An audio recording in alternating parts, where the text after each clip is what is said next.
श्री हरिवंश, राधे राधे सभी को।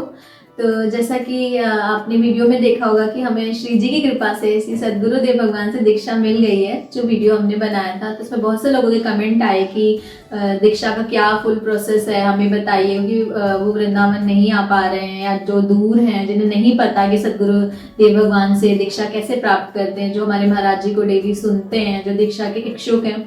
तो बहुत मैसेज भी आए, तो मैंने सोचा कि उन्हें एक वीडियो बना दूं। और बहुत लोगों के ये भी सवाल थे कि मुझे इतनी जल्दी दीक्षा कैसे मिली। तो देखिए, जो भी ये दीक्षा का प्रोसेस होता है, क्या ही कहूँ, तो इसमें तो सबसे पहले जो मेन बात होती है वो श्री जी की कृपा, कि वो श्री जी जब कृपा करती हैं तभी होता है। लेकिन मुझे इतनी जल्दी दीक्षा मिलने का 3 मेन कारण था। पहला ये कि मैं वृंदावन कभी पहले नहीं आई, लेकिन सारे जो नियम होते हैं जो हमारे श्री राधा वल्लभ संप्रदाय में अगर आप दीक्षा लेने के इच्छुक हैं, तो आपको अगर दीक्षा लेनी है, उसके जो नियम होते हैं वो मैं पिछले 2 साल से कर रही थी। सारे नियम ना सही, लेकिन जो दीक्षा के मेन नियम होते हैं वो मैं पिछले 2 साल से कर रही थी, और पिछले 3 साल से महाराज जी को सुन भी रही थी और पूरे नियम करने की कोशिश भी करती थी, लेकिन कभी आ नहीं पाई। तो एक ये रीज़न था कि भले मैं वहाँ पे गई नहीं, मैंने टोकन नहीं लिया, स्लिप नहीं बनी, लेकिन नियम कर रही थी। दूसरा ये रीज़न कि श्री जी की कृपा से मेरा कुछ महीने पहले विवाह ही वृंदावन में हुआ। तो जिनसे मेरा विवाह हुआ, जो मेरे हस्बैंड हैं, तो उन्होंने उनको जून में उन्होंने वहाँ से स्लिप बनवाई थी।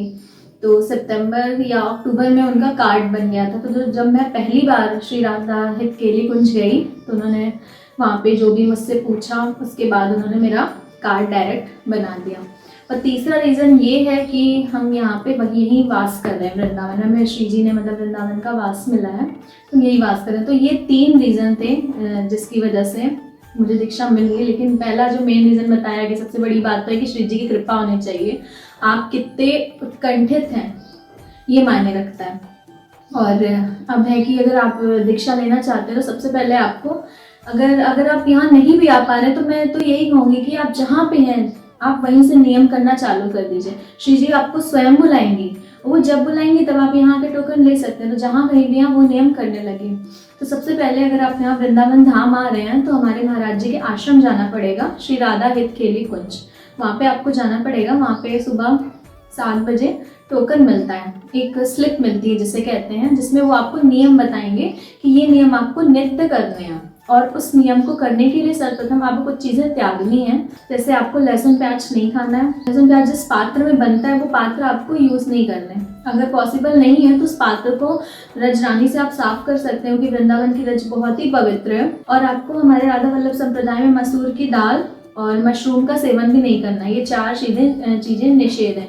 इसके अलावा कुछ भी आप पा सकते हैं। बहुत से लोग कहते हैं बैगन नहीं पाना चाहिए, लेकिन ऐसा नहीं है, आप सब कुछ पा सकते हैं श्री जी को भोग लगा के, ये 4 चीज़ें छोड़ के। और हमारे नित्य पाठ के कुछ नियम है, जिसमें आपको सबसे पहले 11 माला रोज करनी है, और 11 माला राधा वल्लभ श्री हरिवंश की करनी है, 108 मनके की। और बीट बैग भी वही, अगर आप राधा हित केली कुंज जाएंगे तो वहाँ पे मिलेगा, या फिर ये सब चीज़ें आपको ऑनलाइन ही मिल जाएगी, आप घर बैठे भी मंगा ही सकते हैं। बीट बैग एकदम प्लेन होना चाहिए, उसमें कोई भी चित्र प्रभु का नहीं होना चाहिए, नाम नहीं होना चाहिए, क्योंकि प्रभु का नाम उनसे भी बड़ा है। और उसके बाद आपको रसोपासना का पाठ करना है, पूरा रसोपासना। एक साथ आप नहीं कर पा रहे हैं तो कुछ सुबह में कर लीजिए, कुछ दिन में कर लिया, जैसा कि मैं करती थी, कुछ शाम में कर लिया, जब आपको समय मिले, लेकिन एक दिन में करनी है। और दूसरी चीज़ है चतुराशी जी का 12 पद पढ़ने हैं बिना अर्थ के। और तीसरी चीज़ है सेवक वाणिज्यों का पाठ करना है, 5 छंद आपको पढ़ने हैं नित्य रूप से। और चौथी चीज़ है श्री राधा सुधा निधि के 10 पद पढ़ने हैं आपको अर्थ सहित। तो ये नियम है जो आपको नित्य प्रति रूप से करने हैं। साथ ही आपको अष्टयाम सेवा भी करनी है, हमारे संप्रदाय में होती है, लेकिन हम अष्टयाम सेवा तो कर नहीं पाते क्योंकि हम गृहस्थ हैं। हम गृहस्थ में होने के कारण अष्टयाम सेवा नहीं कर सकते। तो 4 पहर की सेवा तो हम जरूरी कर सकते हैं। मंगला करनी है आपको, श्रृंगार करना है, संध्या और शयन, ये 4 पहर की सेवा हमें करनी ही करनी है। शुरू में होगा आपसे नहीं बन पाएगी, लेकिन श्री जी से आग्रह करिए, वो खुद करवाते हैं। कर्णम कारणम तो सिर्फ वही है, हम तो सिर्फ एक निमित्त मात्र होते हैं, हम सिर्फ कोशिश करते हैं, बाकी हाथ पकड़ के इस मार्ग में वही चला सकते हैं। लेकिन आप कितने लालायित हैं, अंदर से आपकी इच्छा कितनी है। शुरू में नहीं हो पाता है, लेकिन धीरे धीरे करके आप इस मार्ग में जरूर आगे बढ़ेंगे उनकी इच्छा से।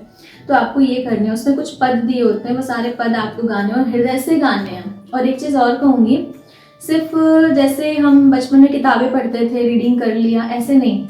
आप उसको गाइए, क्योंकि प्रभु जो हमारे यहाँ श्री जी जो हैं वो सुनिमय को रसियां, उसको गा के आप उनको सुनाइए। तो इससे आपको बहुत ही जल्दी सब याद भी हो जाएगा और सेवा भी आपकी बहुत ही अच्छी होगी, क्योंकि वो बहुत सुनना चाहते हैं, वो सुनने के लिए तो हमें बैठे हुए हैं। तो ये चीज़ें आपको करनी है।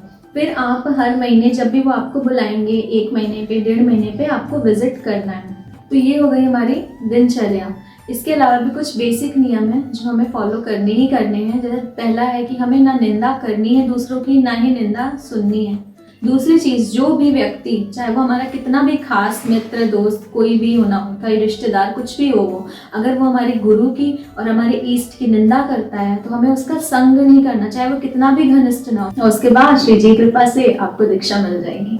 तो अभी के लिए सबको राधे राधे, श्री हरिवंश।